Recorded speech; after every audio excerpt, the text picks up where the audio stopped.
Hi everyone and welcome back to the garden. So I just wanted to give you a little update today on some projects that I've had going on, as well as respond to some of your great comments from the last video. So there were a lot of great suggestions for plants to put under the spruce. A lot of those things I already have in my garden, and I'll take you up there in just a moment and show you some of the things I have actually waiting to go in the ground. Some of them that I purchased earlier this season that just haven't made it in there, and some of them that arrived over the past month that will be probably used in a similar location to that. Some of the suggestions, I think there may not be enough light, even though they are shade plants. There may not be enough light there for them to thrive. So I'm just gonna have to take it, I'm probably gonna take it slow, honestly. I'm not gonna go throwing a bunch of stuff in there this fall. There were a few things like Sun King Aurelia that I have 3 of already that I have loved how they performed. I actually had that in my garden tour towards the end, recommending it for everyone's garden because I really love that plant. It's a really nice pop of color, and so I probably will stick one of those in there. I have some 𝗖𝗎𝗄𝗧𝗦s that will probably go there. I already have some Japanese forest grass or 𝗗𝗏𝗏𝗧𝗏, so I'll probably put some of that under there as well. Although in a similar location that has not done great right there, I have purchased a bunch of it and I'm putting it in front of the hydrangea hedge, and so that's something I already have that's going to be similarly located right there already. So lots of just great suggestions. I also had a comment in the last video about how I keep my hydrangeas so high up. And as you can see, they were complaining because they had just had a really hard rain and the hydrangeas had drooped over quite a bit. And as you can see here, this one's done the same thing and it's not recovered. So we had a really bad rainstorm a few days ago. It may have been Sunday or Monday. And like really hard. It washed mulch out of my beds. I think I've mentioned some of my flower beds are like downhill, or my backyard slopes downhill. And so I have kind of an issue with mulch washing out of the front of the beds. So I had to come out here and rake a little bit up the evening that it rained to spread it out more evenly. And also the hydrangeas, particularly the limelights, look pretty bad. You can see how floppy this one is behind me.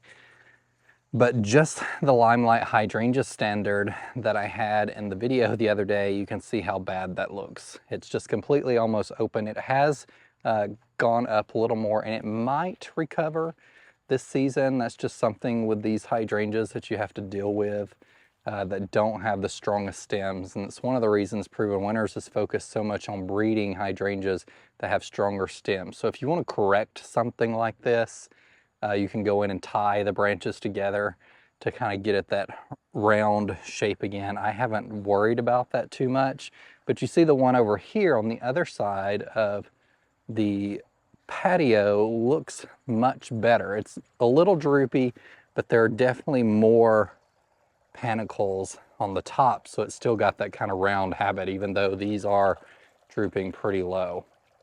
So I'm not sure if I will come in and fix those or not. It may not be something towards this late in the season that I come through and correct. But if you're looking at purchasing hydrangeas, definitely look into those new varieties that are supposed to hold their blooms up stronger, because limelight gets these massive blooms, and when they get, you know, ice or rain on them, particularly really heavy rains, they will droop, and then they just don't always recover for the rest of the year. And so sometimes towards the end of the season, when we start getting more weather and precipitation, that's something I have to deal with as well. But you know, it's just kind of season by season. Look for those hydrangeas that never droop, including Pinky Winky, which I mentioned in my garden tour. You'll never find even it in a hard rainfall, it drooping. Part of that is because the panicles are more open, so it doesn't catch and hold as much water. But honestly, even if they weren't more open, these stems are super strong. Limelight Prime has been the same way for me so far. It's supposed to eventually kind of replace Limelight, and it's also got much stronger stems than Limelight does. So you can see, even though these blooms aren't very big this year, it's also colored up really nicely. I really liked how this is colored up. You can see my Limelights are still completely white. They're starting to get a little dusty pink, but the Limelight Primes, some of them are completely, almost fully dusty. And then this Firelight Tidbit over here that I got last year from Proven Winners, some of them are already completely pink, and I really love this. This one started changing over a month ago to this pink color, so it's been this way for quite some time. These will look really nice in arrangements for a nice pop of color. I have spent this week coming out a couple hours every afternoon, an hour and a half, hour to 2 hours, cleaning up weeding areas. And yesterday in particular, I spent time cutting down or removing the limbs on my fruit trees. So I mentioned a few months ago, maybe a couple months ago, that I would be removing the fruit trees. They were really diseased this year. The peach tree specifically had peach leaf curl for the past 2 or 3 years, and also canker last year on its trunk. And so I knew that was one I was going to remove. Well, this year, both my apple tree and my pear tree started exhibiting some weird symptoms where entire branches were turning black. It could potentially be fire blight, I don't know. So these fruit trees are 3 to 4 years old. They were planted fairly large and of fruit-bearing age when I planted them. And the only thing I've gotten off of them in those 3 or 4 years, I've gotten no apples. I've gotten 1 pear and a couple cherries. I haven't even gotten a peach ever, and it's the biggest one over behind this hedge of arborvitae here. So I started removing those. I got all of the limbs cut off, most of them, except the peach tree, which I'm going to try and finish this week.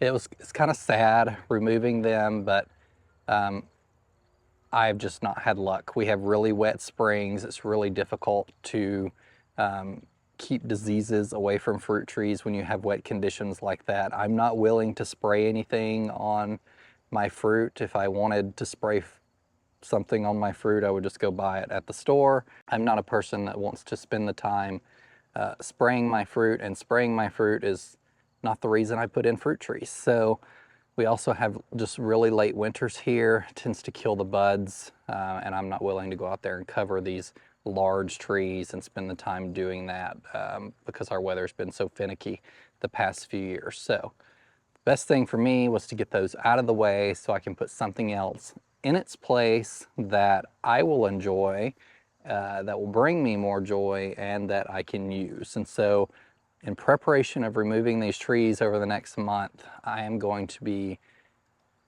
getting together some items this winter to do a cut flower space. Not anything significant. I'm going to start out rather small. I'm trying to decide whether I'll order any perennial flowers to put in this space, but I think what I'm going to start out with next year is a patch of zinnias, and then maybe a patch of sunflowers, because I already grow lots of other stuff in my garden that I can cut on, and we'll see. I might get midwinter and be like, you know, I really want some of these perennial items, and I can order those in the spring or overwinter for spring delivery to get planted super early to get growing.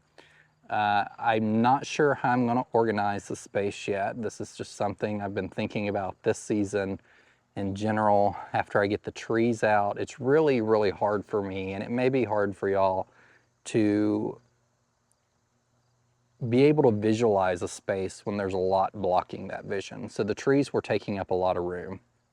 I had intended originally that to be like a place for berry bushes and fruit trees and you know, vegetable production, but it just hasn't worked out that way. So I still have some fruit bushes back there that I'm going to be continuing. I may move some around because they're not appropriately spaced really to where I want to put some of the cut flowers, and so there might be some moving around of those this fall into a different location after the trees come out. And I'll show you that area at a later time. Right now it's kind of a mess because I cut down some of these trees and there's debris everywhere, and I've grown watermelons back there, so I actually have some watermelons now that I'm waiting to ripen up that I can eat, and so it's just kind of a weedy mess that I've got to get my hands around in the next few months. And if I don't get to it, we'll try and work on that in the spring, and I'll get flowers in as soon as I can. I also have these projects with the south side bed and the north side bed, so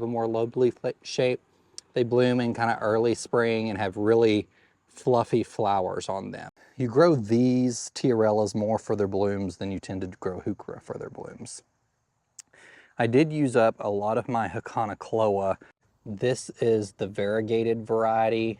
All gold is the one I planted everywhere else. And so I just have a few things sitting around here, including some clematis that I may end up just planting somewhere in the landscape to let them crawl. So I also have some variegated Jacob's ladder that I'm going to end up putting probably some of it under the spruce and some of it along the hydrangea hedge as well, and in other shady spots of the garden. I really like it. It's a really beautiful fern texture, but very variegated.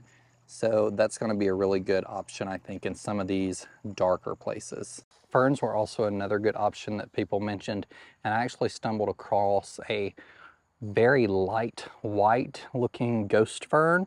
I imagine it grows extremely slow because it is probably lacking some chlorophyll, but that might be one I pick up this coming year.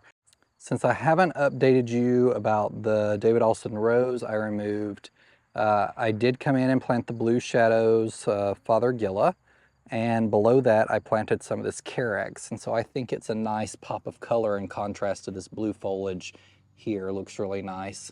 So instead of the red, because I have these pinky winkies next to here and they already have that pink coloration on them, and behind I have a lot of the other hydrangeas bloom struck, and those will probably have pink blooms in my garden as well. So we're already going to have some of that pink red texture in here. So I ended up just going with this blue here. Behind here you may see this beautiful glorious shrub back there. That's another Mahogany Splendor hibiscus. And it has done pretty well right there in the shade. There's another one over there, but you can see how striking they are and almost the color difference. So that one's much more red and more sun, but over here, this one appears almost orange. It's really, really lovely. And I've really liked, that was just kind of a random placement this year because I had an extra one, and so I just stuck it there, and I really like it. So I might actually bring that up and plant it behind this blue 𝗑𝗏𝗑𝗢 next year, or I might do one in both spaces in case it doesn't want to perform great here, and just see what that, you know, nice texture will add to this area. I'm about to come through and completely reseed my lawn with some leftover seed that I had from the spring seeding just to get rid of it.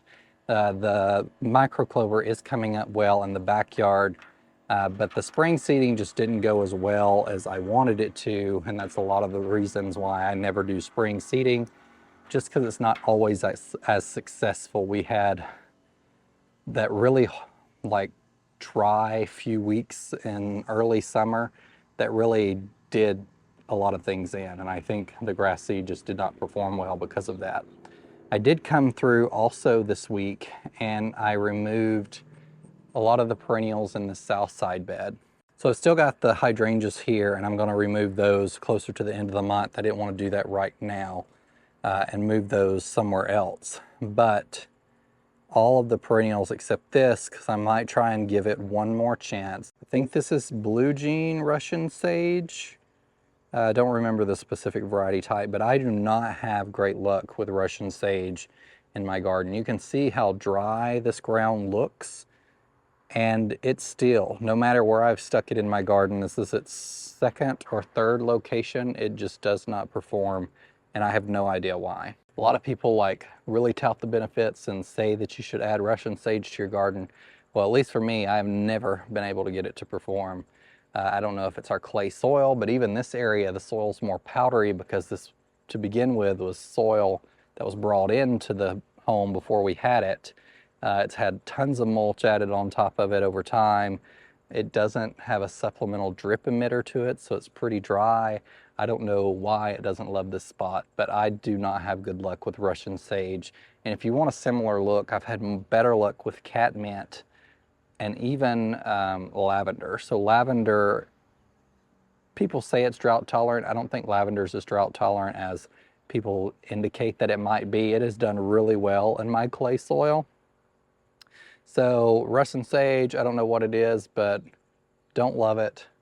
Trying to decide whether I'm going to give it a second chance or a third chance or maybe a fourth chance, I don't know, and move it somewhere else in the garden to see if it can like other conditions better. But I'm at the point where I'm just like, I'm ready to just trash it because it has not done well anywhere I've stuck it. The vegetable garden is a wild mess right now, and it's also something that I need to come through and try and get my hands on this week and get cleaned up. Just so I can move on to some other tasks, because it's one of those things where it's one of those things you need to do, but it's not necessarily a priority, but it kind of is a priority because you need to start preparing stuff for the winter season, but I've just not got around to it yet. This love in a puff vine behind me here is also something that it was really mystical and magical about a month ago. At this point in the season, it's kind of stressing me out because it has crawled. It's one plant. It's crawled all the way down there, and it's crawled all the way, I don't know if you could even see the end of it in the frame here down there. And so I'm really concerned about it self-seeding everywhere. So that's going to have to be something I look at next year. I may not repeat that in the same spot, even though I really loved it for a moment. It's crawling out into the path here as well. It's really beautiful. And if it was sterile, I would plant it everywhere. But I'm a bit concerned because it's got tons of seed pods, and I just know it's going to be a recurring nightmare next year. I can feel it in my bones. You ever have those feelings that you just know something's going to give you a hard time next year? Yeah, this is going to be one of them. Thank you guys for joining me. And remember, in a world full of hate, be a light. Take care. Bye.